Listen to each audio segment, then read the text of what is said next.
I'm gonna go back to sharing my screen and we'll start off. There we go. Normally everything is on point. So next on is we're moving into the panel discussion and we're gonna try to answer a pivotal question, which is how can we ensure the gender dimension is meaningfully integrated into EU collaborations?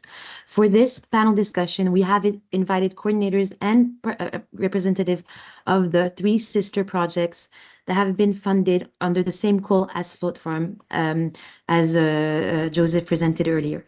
So first off, I'd like to present Christian Wint, who is the coordinator of the Infinity Project. I'd like to start by apologizing for my pronunciation of the different universities or institutes that you worked in, because it's in German and I believe my accent is really bad. But you're a senior postdoc at the Technical University of Braunschweig, and you're a research group leader for sustainable ocean energy engineering at the Leif-Wist Institute. Sorry about that. Christian, you hold a PhD from Penrith University on high fidelity CFD for wave energy and coordinated the Aeronet co-fund project Nulimas before you coordinated the Infinity Project. Your team is advancing marine energy and sustainable ocean applications across research and demonstration. Then we have Dr. Balam Panjawi. You're a senior research scientist at SINTEF with a PhD from NTNU in combustion modeling. You're coordinating several Horizon projects with Made4Wind, Wave, and Interest, spanning offshore wind, floating solar PV, and digital energy. Your expertise includes numerical modeling, energy system optimization, software development, and advanced simulation, bridging research with industry impact. And last but not least, we have Irene Brenes, representing the Tailwind Project. You're a specialist in intellectual property and franchising with more than 18 years experience. You design IP strategies, technology transfer pathway, and valuation frameworks for patents, trademarks, and other intangibles, supporting licenses, M&A, and investment. Your background includes an MBA and advanced doctoral studies, and you partner with corporates, SMEs, university, and public bodies to turn IP into competitive advantage. Please join me in welcoming Christian, Balam, and Irene. Thank you for being here today and for the work you're leading across Europe. So we're going to just open our panel discussion by re-anchoring the overarching question today, and which is, I'll be repeating myself a bit, but how can we ensure the gender dimension is meaningfully integrated into EU collaboration so it drives excellence and not just compliance? As you all may know, in a Horizon Europe proposal, there is a part of the proposal that is really focusing on the gender dimension. So all project coordinators and all project partners have to draft a paragraph and commit to this part, to the gender dimension in their project. Christian, we're going to start with you. From your work leading sustainable ocean energy engineering across sister projects, what practical steps turn the gender dimension from a checkbox into real change in EU collaborations? Thank you. Thanks a lot. And yeah, thanks a lot also for inviting me to be part of this panel discussion and yeah, sharing our sort of approach and ideas concerning yeah, the gender balance and equality. And so concerning your question, so we discussed this a little bit within our consortium, and in particular with our communication and dissemination partner Aquaterra, with its branch in Spain, Aquaterra Atlántico, and they are very driven when it comes to sort of addressing gender equality and the gender gap. And so from that discussion and with that, we are actually echoing a little bit what the first speaker was saying. We think that sort of data is really something that is missing right now. So having bulletproof data on the pay gap, on the roles and positions of women, but then also things concerning training, like what's the demand, what is the offer when it comes to training and capacity building. And this really seems to be lacking. And I mean, we've seen now the slides data from 2020. So actually, there is this idea within Aquaterra to build up such a data repository and observatory to then really be sort of more transparent when it comes to addressing the issue and sort of transitioning it away from just a text tick box. And then maybe another action which obviously builds on data and getting data would be stakeholder engagement. And so apparently, as I learned, there's this sort of approach from monitoring, evaluation, and learning. And so following that approach, we think within our project that really can make a difference. So monitoring these commitments that partners and companies do when they say that they will tackle the gender gap and gender equality. So really kind of going and checking what do they mean by that and what action do they take, and then enhancing stakeholder engagement and really trying to get updates on the implementation of these commitments and how it's done.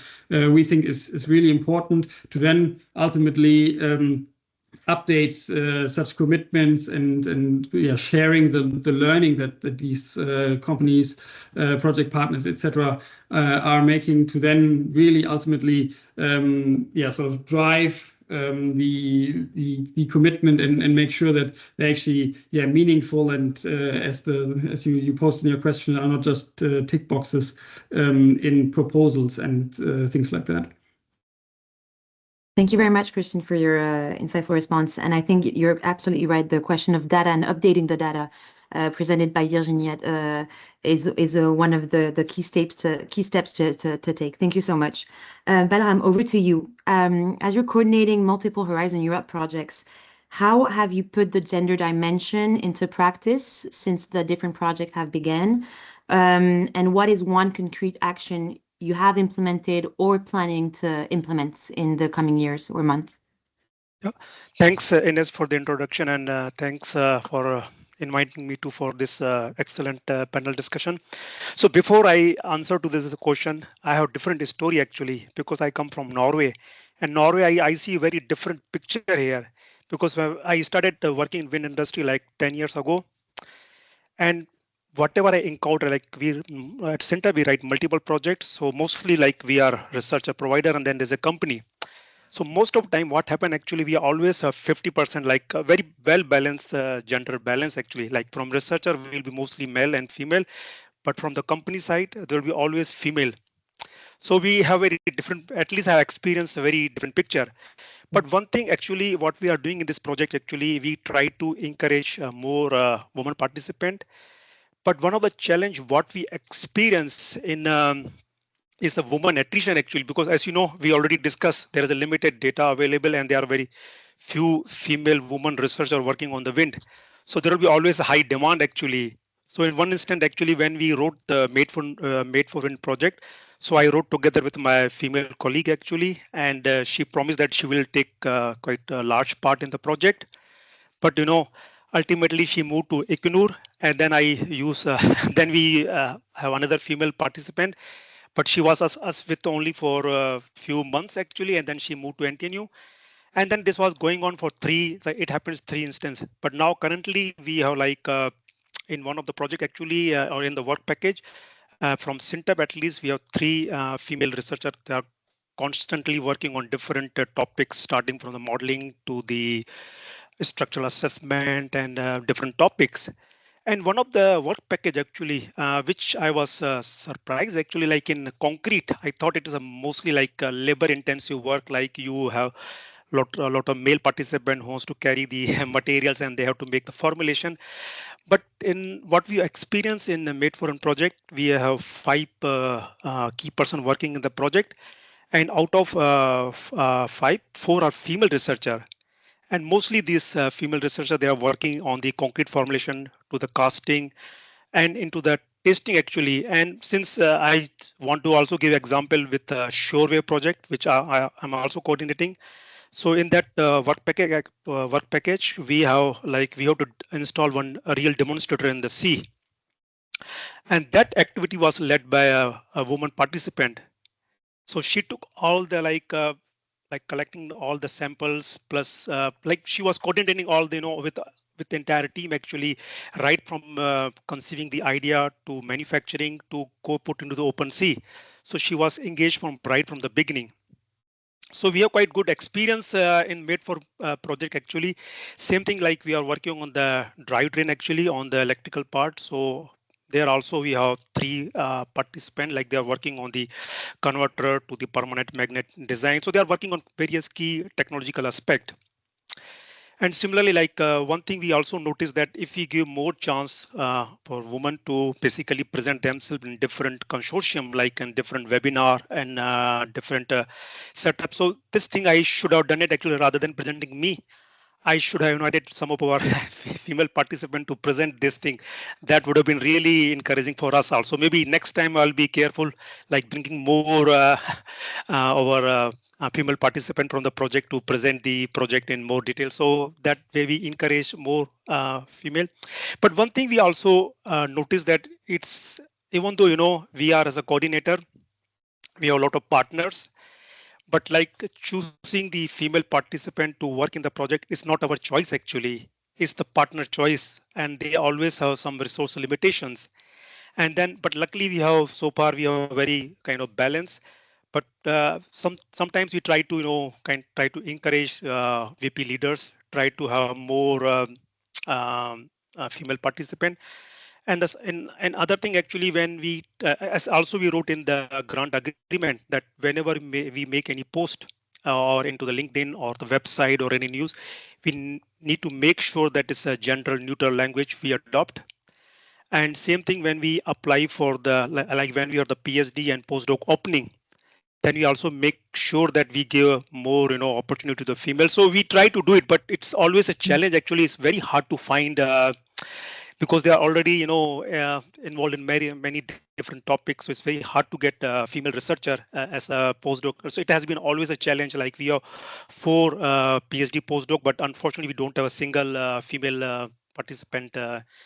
So that's something we try to address, and we try. And the good thing is that in this project, the communication and dissemination part is led by Jabala, and that's also as a, and all we have 3 participants from Jabala, and all are 3 women. So they basically know how to communicate, and when they make any post, they make sure that it's a gender neutral, and they try to encourage more women participation. So yeah, so the big challenge is that we don't have enough researcher available, and there is attrition, what we have noticed actually. So these are the 2 big challenges we have experienced during working in the Made for project or several other EU projects actually. That has been my experience so far. Thank you very much, Balan, for sharing your experience as coordinator of several EU projects. What's interesting also what you're saying is that where we can find women also in the research teams, there are also disparities between European countries and countries from the European continent. When we look at Norway, for instance, there is a culture of gender balance that comes from the top of the, let's say, the state. If we look at France, for instance, the numbers would be radically different. So there is also a culture per country in Europe that encourage more gender balance. And so thank you very much for sharing your this multidimensional response to this quite hard question to answer.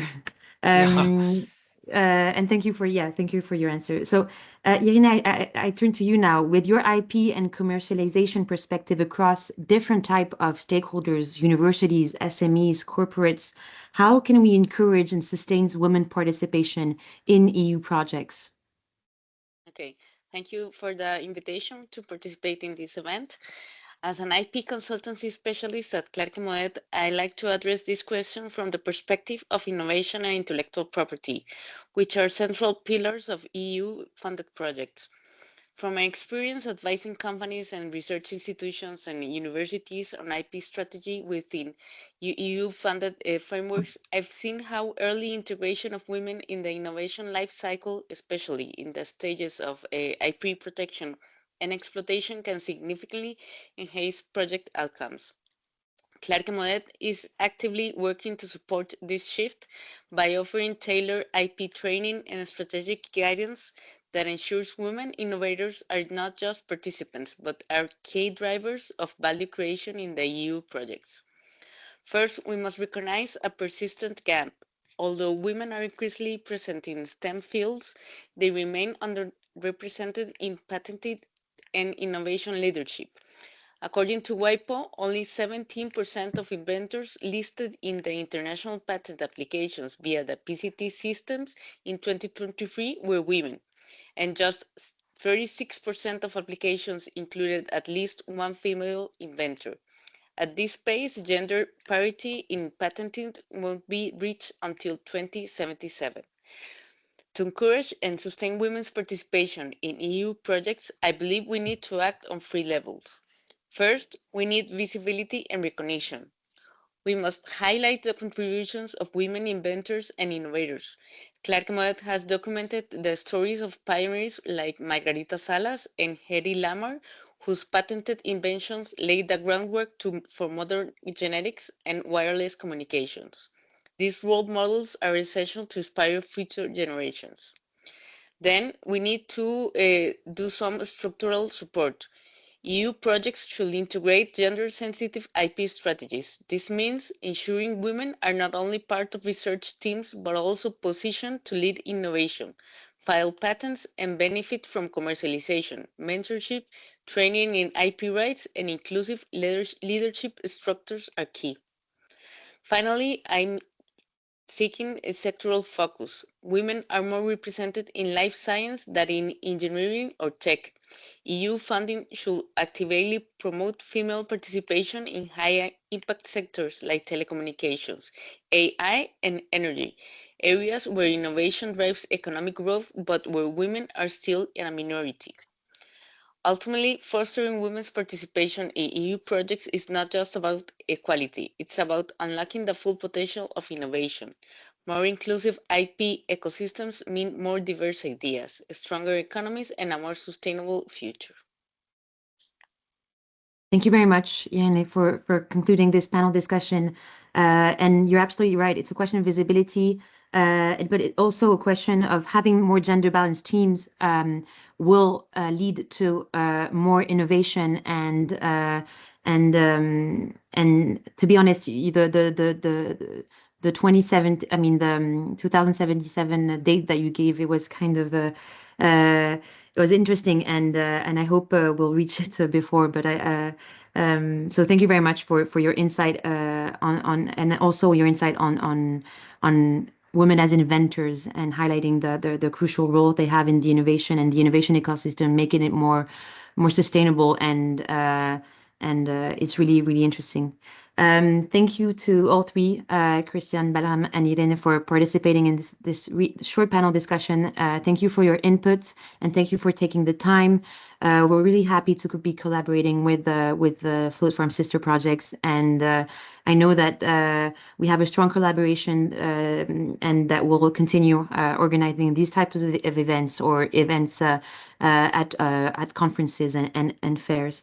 We'll now move to the Q&A section, and as I can see, there are no actual questions right now in the Q&A. So to start this off, and maybe to mark a continuity with what Irene was saying, I'd like to give the floor to our first speaker, Virginie, and wanted to ask her: do you think there should be a more dialogue with the EU to exert pressure on this issue and to develop specific policy briefs?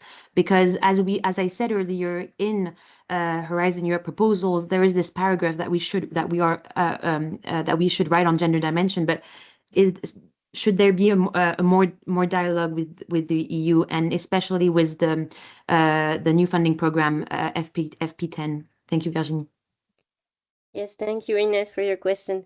Yes, definitely. I think there should be more. I think we have to move from compliance to commitment, because right now there's only a short paragraph to draft on gender actions in the frame of EU projects. And most of the people only put the standard text in the proposals, and to say that women will be hired on equal scientific and technical merit. And this is definitely not enough. So putting more pressure on the EU is a great idea. Right now, we're in the midst of the negotiations for the next framework program, FP10.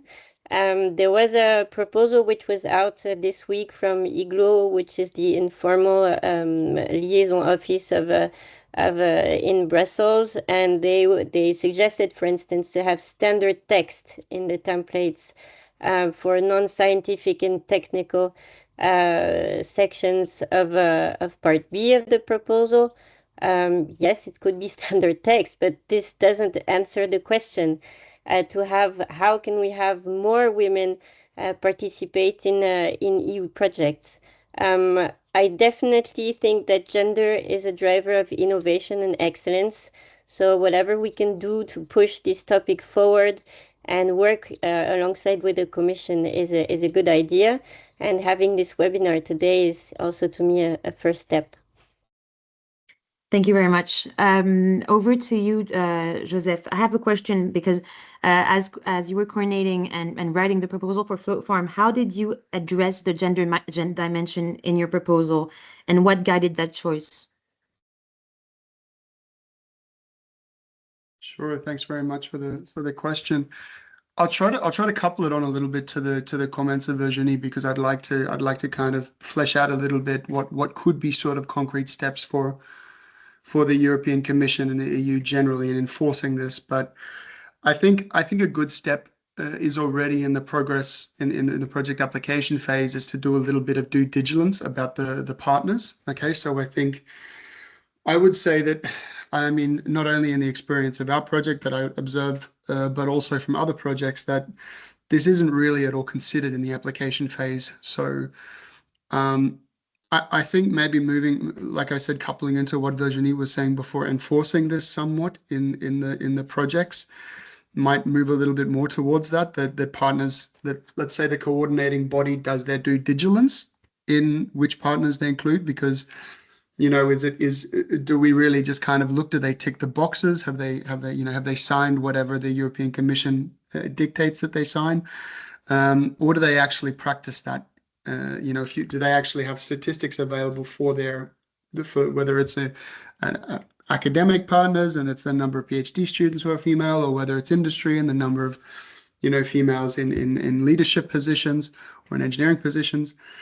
Do they actually demonstrate what we would like to see in a situation with more gender parity?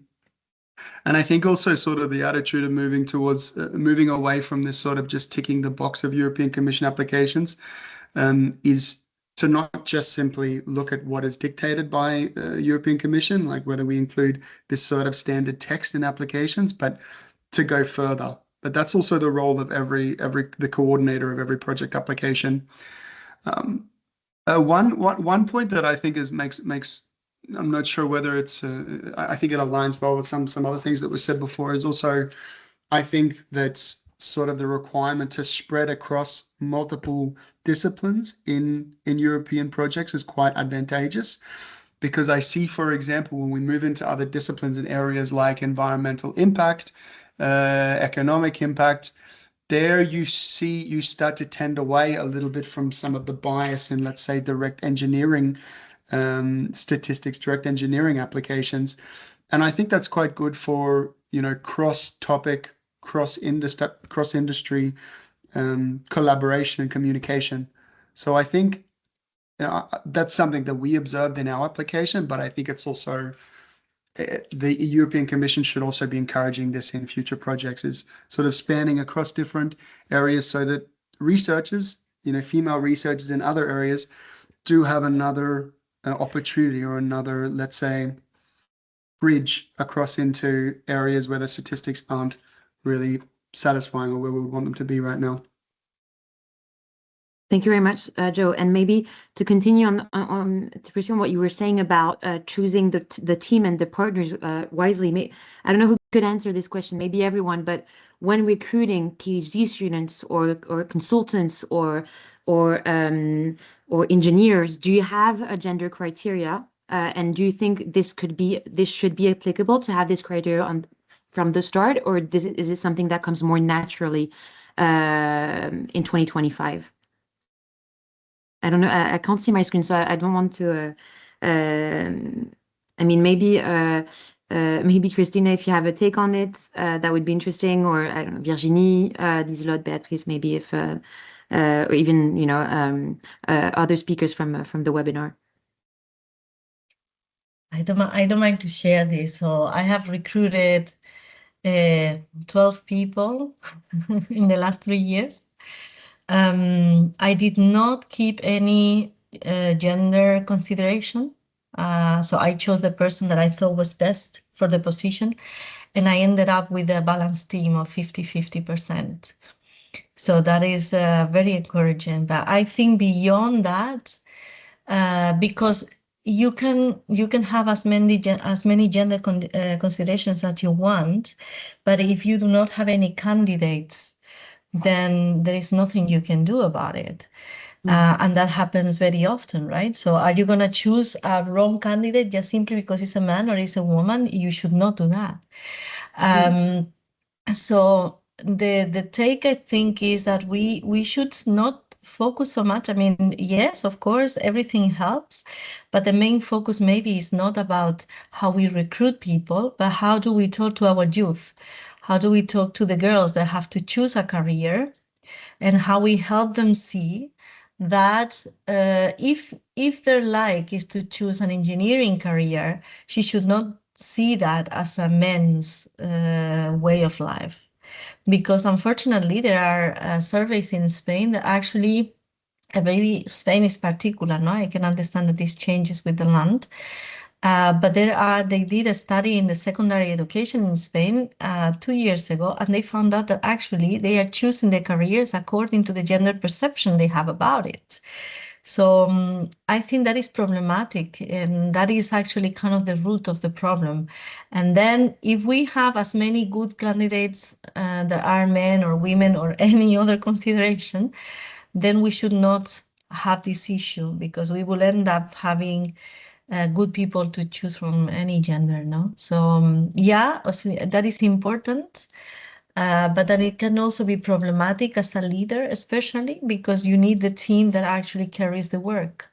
And sometimes you cannot afford to have this. And I'm afraid that I feel that if we invest more in education early, this problem will be less when we have to choose. And maybe indeed we will have the option to actually choose a woman because we do have one among the candidates. No? Thank you very much for your response. It was a hard question to answer, and maybe and rightfully so, a tricky question also. And so thank you very much for your answer. Maybe one last question. As a mentor for women-led startups, Virginie, and maybe we can more generally conclude on this, is how do we encourage women to access leadership positions? You created your company 11 years ago and changed your status by creating this company today. But how and as a role as a mentor today, how do you encourage women to access to these positions? Yeah, thanks, Ines. I can relate to what Lieselotte said before. I didn't plan to be the CEO of a company. I studied history, so it was a long journey, and I'm still learning every day. I started working in the public sector. I worked at the ministry, and then I quit everything because I wanted to do more operational things, and I wanted to go back to helping scientists. So that's what I'm doing today, making things more impactful and more inclusive. Yes, I'm also a mentor in the frame of the EIC Women Leadership Program, and also at the regional level for startups and even women scientists. I think having role models is very important today, and I think that women need to speak up and say that it's possible. You can do it. You can do it even when you have children. And thank you, Christina, for your testimony.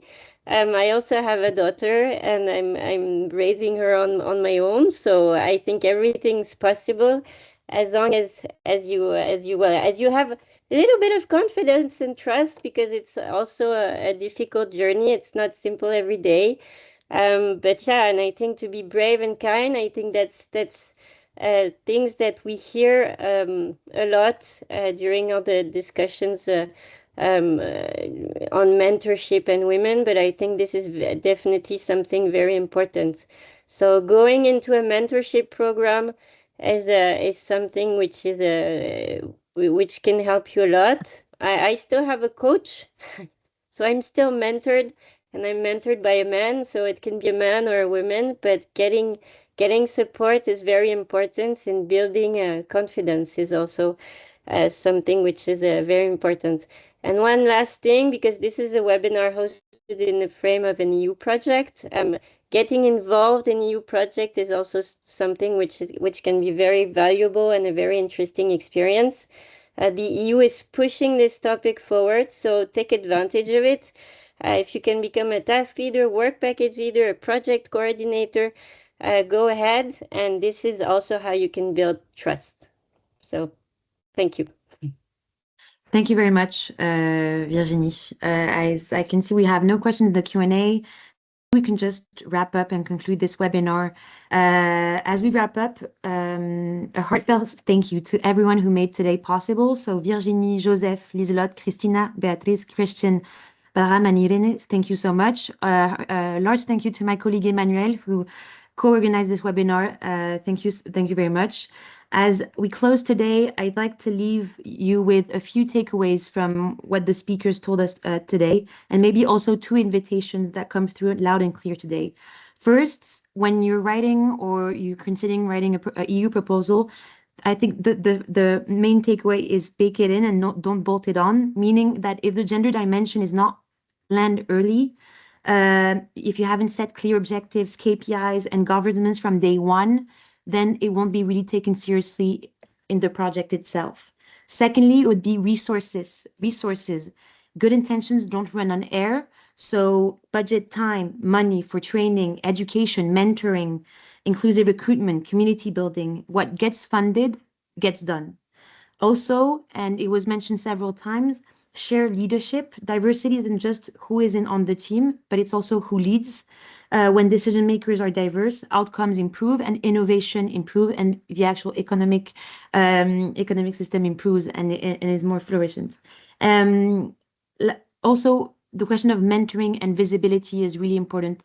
I know it wasn't an easy exercise for some of the speakers to share their journey. It's not something they're really used to, but I think someone who will be watching this webinar in a few days, in a few months, in a few years, by hearing the different stories shared today by women and by men, that will give them hope to jump in the wind energy sector and STEM in general. And last but not least, this is a collective issue. Equity isn't just about for women and by women.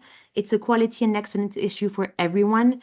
PIs, coordinators, partners, funders, industry, teachers. So everybody really is involved and to make this sector more inclusive and more innovative. Maybe 2 invitations. So I took the idea from Christina, thank you, to every consortium, every partner, every students that are watching and an industry that are watching. Maybe take 1 concrete step this month to make your community, your workspace more gender inclusive and not necessarily more gender balanced, because it was said today that if there is no one to take, we shouldn't give the job to a woman if there's only men. So it's not really it's about gender balance, but it's also more generally about the gender dimension. So a different action and steps to make here. And to women, and I hope youngers listening that will listen or is listening to this webinar, jump in. You are welcome and you are needed for this industry, and we can't wait to welcome you in the EU collaboration and the wind energy sector in general. Thank you everyone for attending this webinar. I hope you learned some things. I hope you discovered some really interesting speakers profiles that give and I hope you had a good time. We'll be sharing this webinar on the FLOATFARM social media and YouTube channel. So for everyone who has missed this webinar, if you want to share the content to someone that you know, this will be made available soon. Thank you very much, everybody, and thank you again to all the speakers. One moment, Ines. Sorry, just yes. 1 moment. Just to say 1 final word from me. I was kind of looking forward to the open floor and audience discussion round, and we're a little bit, unfortunately, we're quite low on time. I think this is a topic that would be really nice for us to have an open discussion about. Okay, so it's not just sort of we each present for 10 minutes, but we really just invite everybody and open the floor and have a group discussion. I'm not sure, maybe this is just a quick question whether people would be open to this, because I was kind of looking forward to an open discussion on this topic, and I don't think we really have time for this now. I mean, I could stay for a little bit longer and keep discussing it, but maybe just as an option to have another event where, it's less, it's less regulated, and we just sort of discuss with each other genuine our thoughts and our concerns, and we can bring our personal thoughts into it a little bit and personal opinions. I'm not sure if everybody, maybe just raise your hands if you would be open to something like that. Okay, I think that's one thumbs up. So No, I think that the participants are not able to react. I don't think that the functionality works. Okay. Well, what about sharing? If you shared your screen and put your hand up, does that also work? If you feel comfortable doing that. But I'm if gonna not, raise that's my also hand. okay. We can try organizing it another day. Let's see. Oh, you can. Yeah, perfect. Okay. Good idea, Joe. Thank you very much for this idea. We'll try to make it happen, and we will make it happen. So thank you everyone for being here today. I hope you had a nice time. Good afternoon and a good weekend to everybody. Goodbye. Thank you. Thank you, Ines. Thank you. Bye-bye. Thanks, everybody. Bye.